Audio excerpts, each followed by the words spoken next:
níbo la ti fẹ́ bẹ̀rẹ̀ lọ́sẹ̀ yìí? Níbo la ti ẹ̀ ń dorí ètò kan lénìí? A ó máa sọ̀rọ̀ ìyẹn nípa ìbáṣepọ̀ tó wà láàrin ipa ti ẹ̀mí àti ẹ̀sìn. On our program today, we'll be talking about the differences between spirituality and religion. Kí ni ìbáṣepọ̀ tó wà láàrin méjèèjì? Kí tiẹ̀ ní ìtumọ̀ méjèèjì gan? Kí ló yẹ kí ni a tẹ̀lé pé ìtumọ̀ ipa ẹ̀mí? Kí ni ìtumọ̀ ẹ̀sìn gan pàápàá? Àti pé báwo tiẹ̀ ní ipa ti ẹ̀mí ìyẹn spirituality? Báwo ló ṣe papọ̀ mọ́ ẹ̀sìn tí olóyìnbó ń pè ní religion? Báwo ló tiẹ̀ ṣe papọ̀ gan? Gbogbo ẹ̀ pátápátá la máa sọ lénìí. Láǹfààní láti máa nà níyẹ̀ síta. Ẹ ti mọ̀ pé tá a bá ti ṣètò báyìí ìyẹn ètò ẹkú ìsinmi, a máa gbé òjíṣẹ́ Ọlọ́run wá ní, a máa gbé àwọn ìránṣẹ́ Ọlọ́run wá ìyẹn láti wá bá wa sọ̀rọ̀ lórí ètò yìí. Báwo ló ṣe máa wá jẹ́ fún tọ̀sẹ̀ yìí?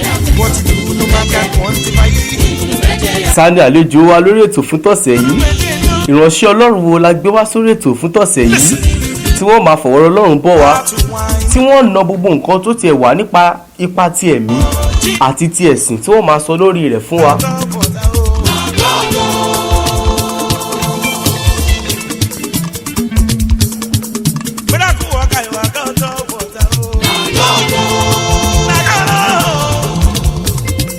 Káléká kò ní jù níbi tẹ́tí láǹfààní láti máa gbọ́ mi. Àlejò wa fún tọ̀sẹ̀ yìí, olùṣọ́ àgùntàn ni wọ́n, oníwàásù ni wọ́n pàápàá.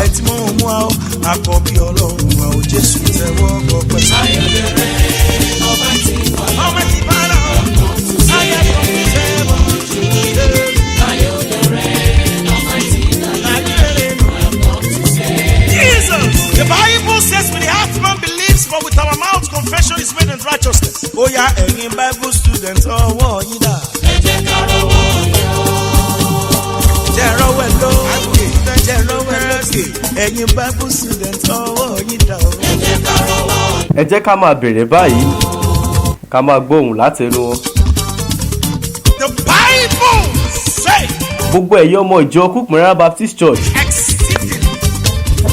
They said to one another, what manner of man is this? Even the wind and the seas obey. Oh yeah, what a mighty God we serve. Oh. Àti ẹ̀yin tí wá rí Baptist College of Theology ní ìlú Ọ̀yọ́. I say what a mighty God we serve. Ẹni yín la gbé wá sórí ètò lénìí. Ẹ jẹ́ ká máa gbóhùn látẹnu wọn. What a mighty God we serve. Hallelujah. What a mighty God we serve. What a mighty God we serve. Heaven and earth. Ẹ káàsán sà, ẹ bá wa kí àwọn aráalé. A kí wa pé a káàsán, a sì kú ìsinmi òní. Bí Olúwa ti ń bẹ tí ẹ̀mí ẹ̀ wà, tí Jésù olùgbàlà bá fa bíbọ̀ rẹ̀ sẹ́yìn tí kò sì tí ì dé, a ó ṣe ọ̀pọ̀lọpọ̀ rẹ̀ lórílẹ̀-èdè ayé. Àmín Jésù. If they speak not according to this word, it is because there is no light in them. You see, I am serving the God of miracles. Lálàkọ́kọ́ náà àti ẹ̀kọ́kọ́ dúpẹ́ lọ́wọ́ yín pé a pè yín, ẹ sì jẹ́ wa. Láláì fi àkókò wa ṣòfò nítorí pé a ò ní àkókò púpọ̀ láti lò. Ẹ jẹ́ ká bọ́ sínú ètò gangan lórí sọ̀ọ̀sán.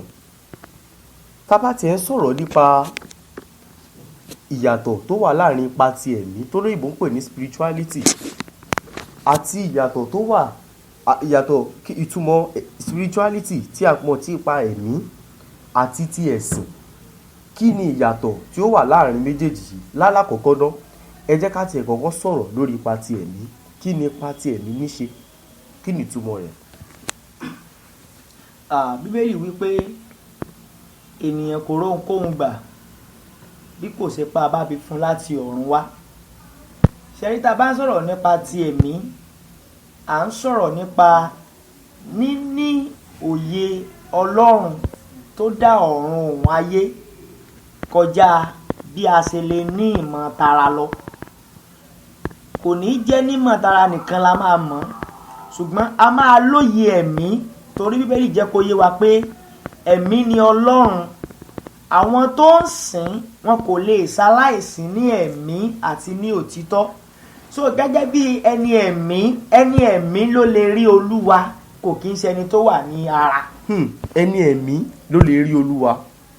Bẹ́ẹ̀ ni sà. I know, yes, I know that man. I'm serving a God of miracles. Kí wá ni a lè sọ nípa ẹ̀sìn, ìyẹn religion? Ẹni tí a bá ń sọ̀rọ̀ nípa ẹ̀sìn, à ń sọ̀rọ̀ nípa nǹkan tí ènìyàn tó gbàgbọ́ nínú ẹ̀ tó dẹ̀ farajìn fún. Ó lè jẹ́ èèyàn ẹyọ kan tá à ń pè ní individual. Ó dẹ̀ lè jẹ́ group. So a lè sọ pé is any practice that someone or some group is seriously devoted to. Ohun tó jẹ́ pé àwùjọ àwọn èèyàn, àwọn kan lè kóra wọn jọ kí wọ́n fi ara wọn jìn fún pé òkúta yìí o, afara wa jìn fún òkúta yìí láti máa darí wa, ó ti di ẹ̀sìn wọn nu.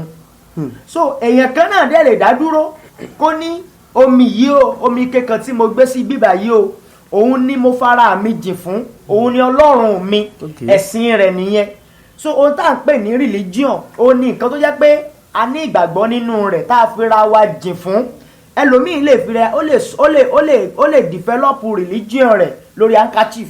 Wọ́n ní handkerchief yìí o, ó ní mo gbàgbọ́ nínú rẹ̀. Nǹkan tí gbàgbọ́ ti ẹ̀rọ mọ́ gangan nìyẹn. Tí gbàgbọ́ ti ẹ̀rọ mọ́ yín tó fara jìn, tó fi ẹ̀mí àti ara rẹ̀ jìn fún nù. So kíní yẹn ni ó máa ṣàkóso ayé rẹ̀, gbogbo ìrírí rẹ̀ kò ní kọjá ibi ibẹ̀ yẹn. And at the same time, gbogbo wa àwa tá a wà láyìíká rẹ̀, we have to respect individuals' religion.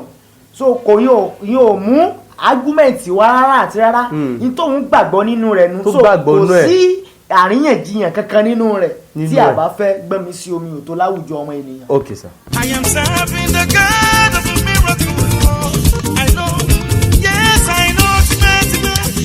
I'm serving the God of a miracle. Yeah, I know, yes, I know. Ǹjẹ́ àwa lè oríṣiríṣi ẹ̀sìn wo ló wà tí a tẹ̀lé kọ́kọ́ dárúkọ náà? Ṣé mọ̀ pé ẹ ti sọ́ọ́sì gbẹ̀ lómi, ó lè mú handkerchief, èyí ó lè jẹ́ kí ibẹ̀ ní ìgbàgbọ́ ti ẹ̀rọ mọ́ á sọ di ẹ̀sìn. Ṣùgbọ́n tá a bá wá ń sọ oríṣiríṣi ẹ̀sìn wo la wá ní? Olóòtú, ẹ̀sìn pọ̀ tí a ní, ṣùgbọ́n ẹ jẹ́ ká sọ̀rọ̀ lórí níbi tí àwa wà yìí. So I want us to discuss within our territory. Okay. Ẹ rí i pé ní ìgbà ìwáṣẹ̀, nígbà ayé àwọn bàbá wa, oríṣiríṣi nǹkan ni àwọn èèyàn fara jìn fún láti máa sìn. So ìgbà tí wọ́n pè ní ẹ̀sìn ìbílẹ̀, àwọn ẹlòmíràn gbàgbọ́ nínú pé ká gbé ère, ká gbé igi lére, ká dẹ̀ sọ di ẹ̀sìn tiwa. So ẹlòmíì gbàgbọ́ nínú pé Ògún òun ni Ọlọ́run tòun. Ẹlòmíì gbàgbọ́ wípé Ṣàngó ni ti tòun. Ẹlòmíràn tiẹ̀ gbàgbọ́ pé odò, pé èèyàn ẹ̀mí kan ni odò tó yẹ kí èèyàn máa bọ. Gbogbo àwọn kan wọ̀nyí òun ni àkójọpọ̀ tá a pè ní ẹ̀sìn àbáláyé, tá a pè ní traditional religion. So ní lẹ́yìn ẹgbẹgbẹ̀rún ọdún tí àwọn bàbá wa ti ń practice àwọn nǹkan wọ̀nyí, ó ní a tún gbé ìkan náà wá tá à ń pè ní Christianity. Pé Christianity religion. Though ọ̀rọ̀ sì wà lórí ìyún. Because Christianity is not a religion. Ṣùgbọ́n àyàbá sì nìyún. So a gbàgbọ́ pé ẹ̀sìn Christianity, nígbà tó tún yá òmíràn tún wọlé tá à ń pè ní Islamic religion.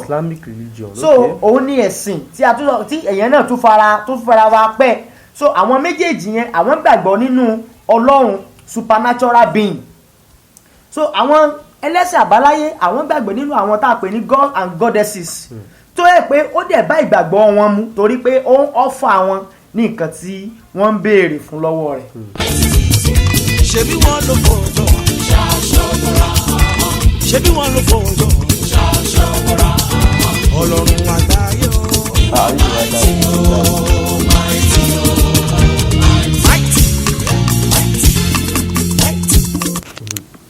bó ṣe jẹ́ lórí tọ̀rọ̀ tẹ̀sìn gangan nìyẹn. Ká wá sọ nípa ti kíní báyìí, ká sọ nípa ipa ti ẹ̀mí. Báwo ni èèyàn ṣe lè mọ̀ pé ẹni ipa ti ẹ̀mí lòun? Báwo ni èèyàn ṣe lè mọ̀ pé okay spiritual person lòun? ẹ kò lè atọ́kùn nínú ìwé Róòmù orí ìkẹjọ ẹsẹ̀ kẹrìnlá ọ̀rọ̀ Ọlọ́run wípé ìwọ̀n àwọn tá à ń ti pasẹ̀ ẹ̀mí darí òun là ń pè ní ọmọ Ọlọ́run. Àwọn tá à ń ti pasẹ̀ ẹ̀mí darí, tá à ń ti pasẹ̀ ẹ̀mí darí àwọn la ó pè ní ọmọ Ọlọ́run. láwọn Ọlọ́run. So tí ẹ máa sọ fún ìdánìkan bá sọ fún yín wípé ọmọ Ọlọ́run lòun, definitely ẹ̀mí mímọ́ ní ṣèṣàkóso irú ayé ẹni bẹ́ẹ̀. irú ayé ẹni bẹ́ẹ̀. torí ẹ̀ ló fi jẹ́ pé ẹni tí ò bá ní ẹ̀mí mímọ́ tí a bá ti pasẹ̀ ẹ̀mí darí rẹ̀ kò lè sọ pé Jésù lolúwa. Jésù lolúwa ọkọ̀ kì í ṣe nǹkan tá à ń fẹnu wí, ń tá à ń wí láti inú ẹ̀mí ni wípé Jésù lolúwa. ẹni yẹn ó di ẹni tó jẹ́ pé láti pasẹ̀ ẹ̀mí òun láti darí ẹ̀. ẹ jẹ́ kí n fún yín ní àpẹẹrẹ kan. ẹ rí wípé nígbà tí Jésù olùgbàlà tó ń kó àwọn ọmọ ẹ̀yìn lọ, wọ́n lọ lójú ọ̀nà, wọ́n bá dáàrin kan, Jésù bá béèrè lọ́wọ́, ó bá dẹ́sẹ̀ dúró, ló bá ní wípé ẹ̀yàn mẹ́yìn kí gan ni àwọn èèyàn fi yín pè gan? At least ó yẹ káwọn èèyàn tiẹ̀ máa sọ̀rọ̀ nípa wa. Kí làwọn èèyàn sọ? What are the comments people are passing about us? Let me hear from you.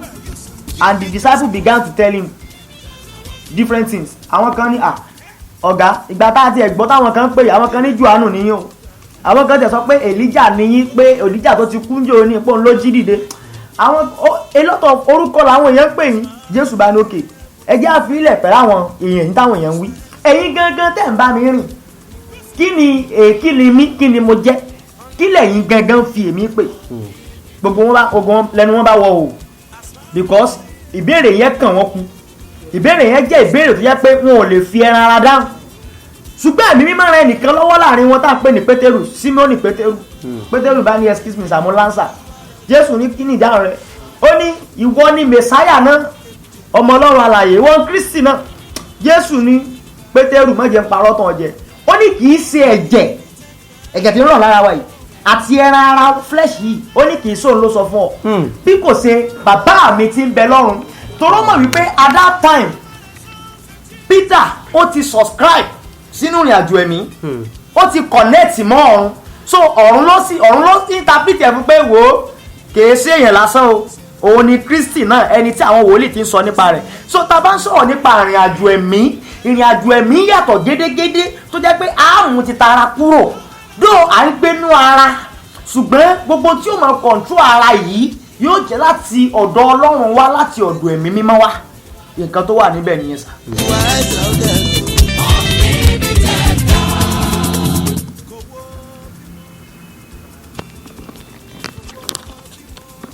a ti sọ̀rọ̀ nípa nǹkan tó ń jẹ́ bí a ṣe lè mọ èèyàn tí ẹ̀mí Ọlọ́run darí.